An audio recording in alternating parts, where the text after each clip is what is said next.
Hello everyone, this is Johnny, and I'm actually from the Housing and Development Board. Very happy to be here and to share with you what I've been doing for the past, 20 over years, trying to make a difference in public housing development through technology. And besides being with the Housing and Development Board, I'm currently also the Chief Technology Officer for Ministry of National Development, MND.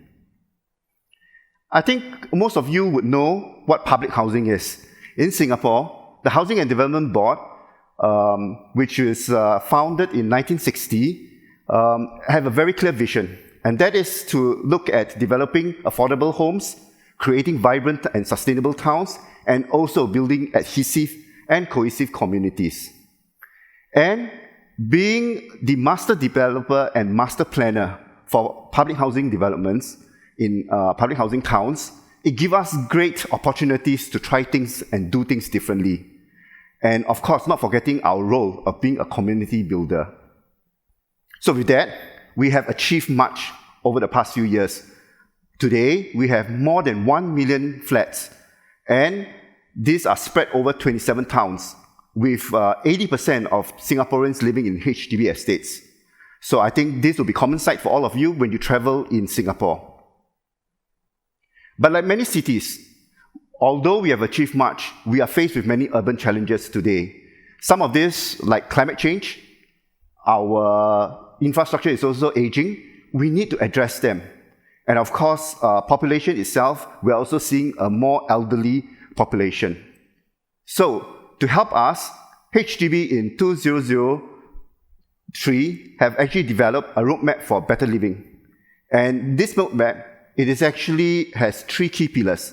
We want to look at well-designed towns, comprehensive towns that are sustainable, and not forgetting that they are also community-centric. And because we are involved with right from the planning of towns to the design of the buildings to the construction, and even when they are being maintained and the community level, we actually have this advantage of being involved in the whole continuum of urban solutions. And that allows us to carry out lots of research and developments. And today, with the advancement in smart technology, it allows us to tap on ICT to see how we can use it as an enabler to do and make our towns more livable. So for today, I thought it useful to share with you what we have been doing in 3 key things. And one of them would be construction excellence, making towns very sustainable, and of course, making our towns smart.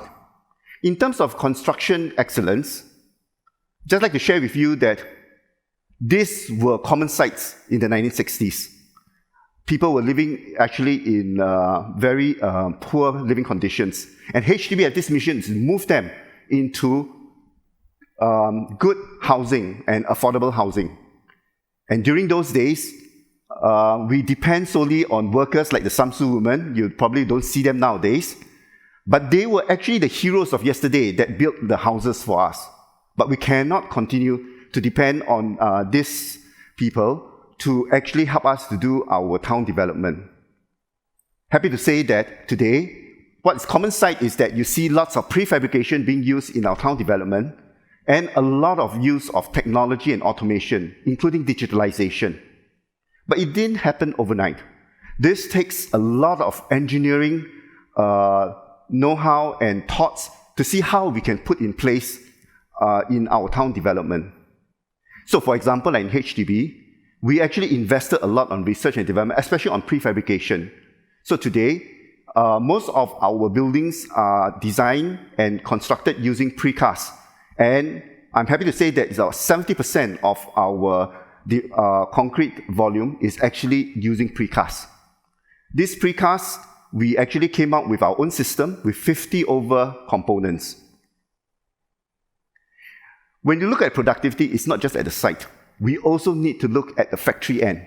So with that, we invested a lot on research, especially in a research lab at Woodlands. HDB has a research lab there, where we carry out experimentation to see how we can use automated precast production system to help us make this process more productive, less worker, and also saving in space.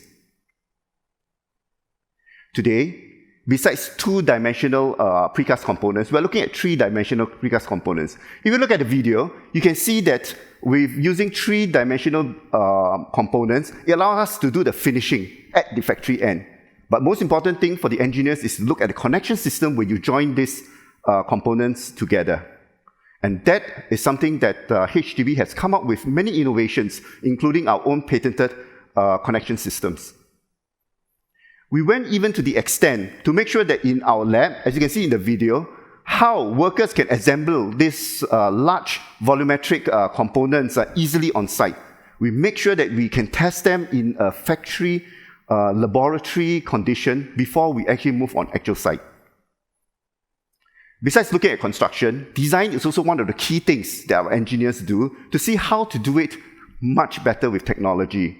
I think all of you will be familiar with building information modeling, or BIM. We use that a lot for the design of our buildings. So much so that we have created a library of precast components and also BIM elements that we incorporate into a software where we allow our consultants to use this so that they can make use of our library systems. Our designers are also using coding in their design so as to do parametric design computations for the design of some of the developments that we are involved in. And because everything is digital in BIM, we're able to import this into augmented and virtual reality to allow us to do design and planning better. In the screen down there, you can see some of our planners and designers using some of this HoloLens to collaborate and to see where the best place to put the building forms and also the amenities. The interesting thing is that they didn't do it in the same room. They were actually in different rooms, at different places, but they were still able to collaborate. This is the way that we should be using technology today. Of course, when you look at virtual reality, we are even able to use some of these digital tools to check the drawings, to check the construction even before they are constructed, to look for any possible mistakes and iron them out before it reaches the construction site. And when all these drawings are passed over to the construction, we're able to use BIM to tag information into the drawings. This is then passed over to the precast yard, where the information will be tracked using physical tagging systems so that they know when it's produced, a component is produced, and when it's transported to site. And when it's transported to site, very interesting to let you all know that we are even looking at smart cranes, which will be able to detect where the components is supposed to be. And to make it even smarter, these cranes actually will use video analytics to work out what is the activity in the construction site, track and advise where is the best way to hoist the components so as it's safely and it avoids any possible safety concerns when we hoist such components right to the position.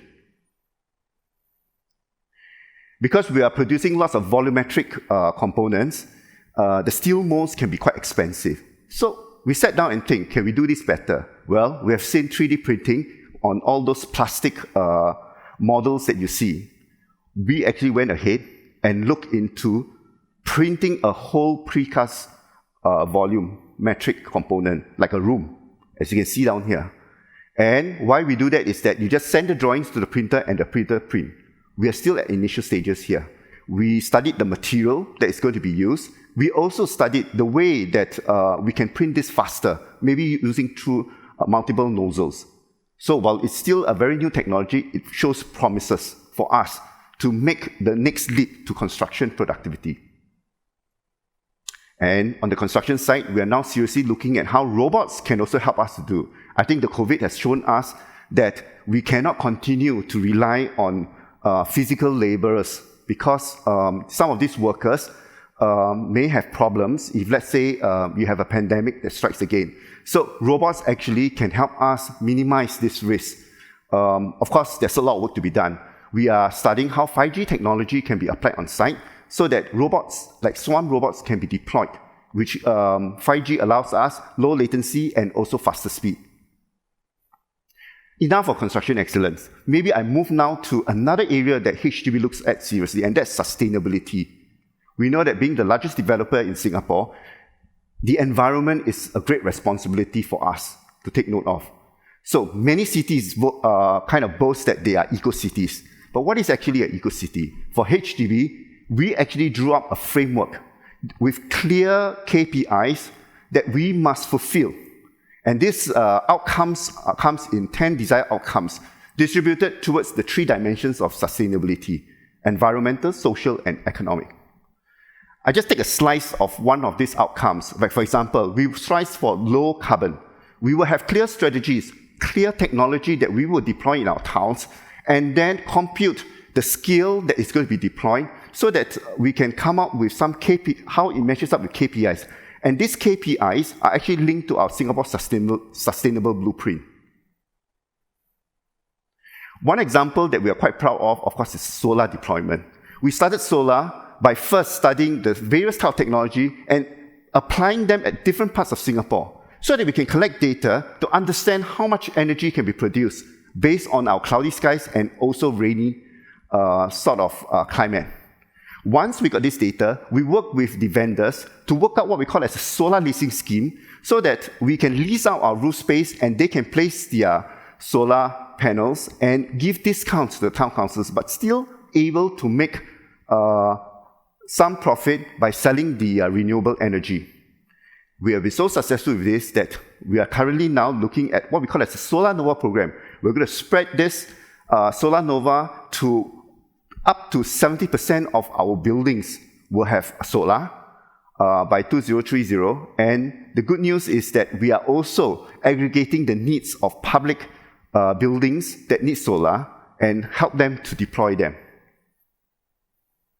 Of course, horizontal solars, we have done a lot of work there. We're now looking at vertical solars.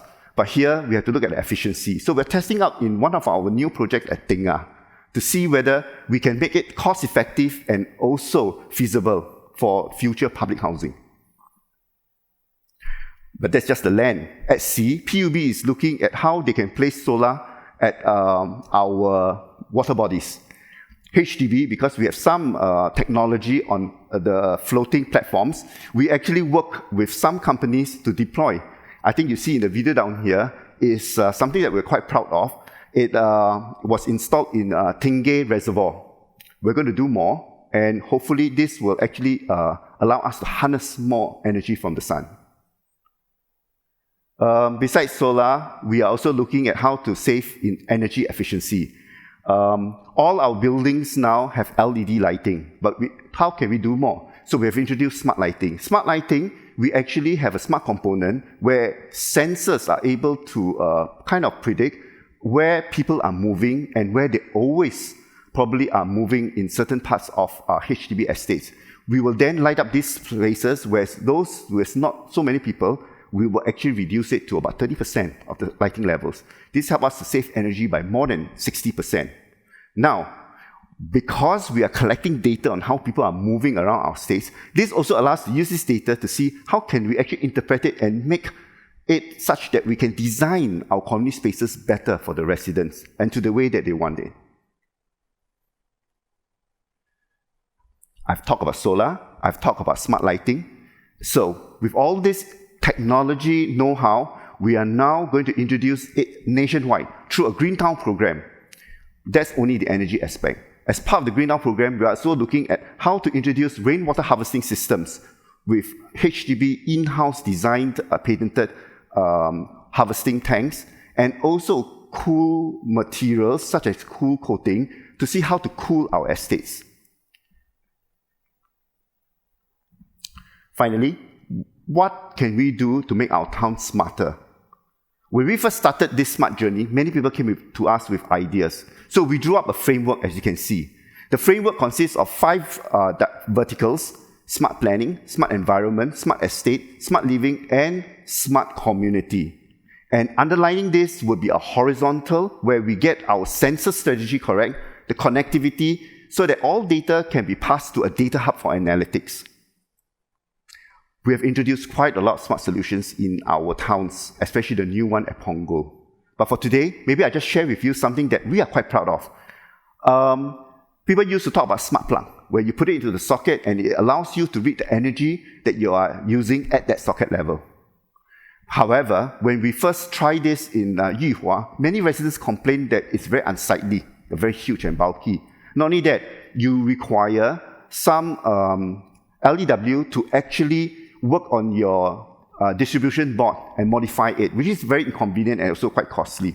So, in one of our projects in Punggol, we actually introduced what we call a smart socket and smart DB box. We do away with the plugs. So with that, you can actually monitor the energy consumption at socket level and even at your aircon and in your lighting. This actually helps, and there will be an app informing you and also maybe advising you how to save more energy in your homes. But besides that, think of the possibility. Apps can be developed so that with the data collected, you can actually look at even enhancing security and even home monitoring. Like I said, we have been introducing lots of sensors in our smart pumps, smart lighting, and even the lifts, we have also placed some sensors. All this data will be collected, and we will be centralizing it to what we call as a HDB Smart Hub to carry out analytics so as to see how to improve our state better, making it more efficient, more sustainable, and more livable for our residents. I just wanted to highlight that we didn't do this alone. We work with many partners, including the universities, including international partners, and also big companies like IBM. I hope I've given you a good glimpse of what we do in HDB. Thank you for your time, and I look forward to answering some of the questions that you may have in the Q&A panel. Thank you.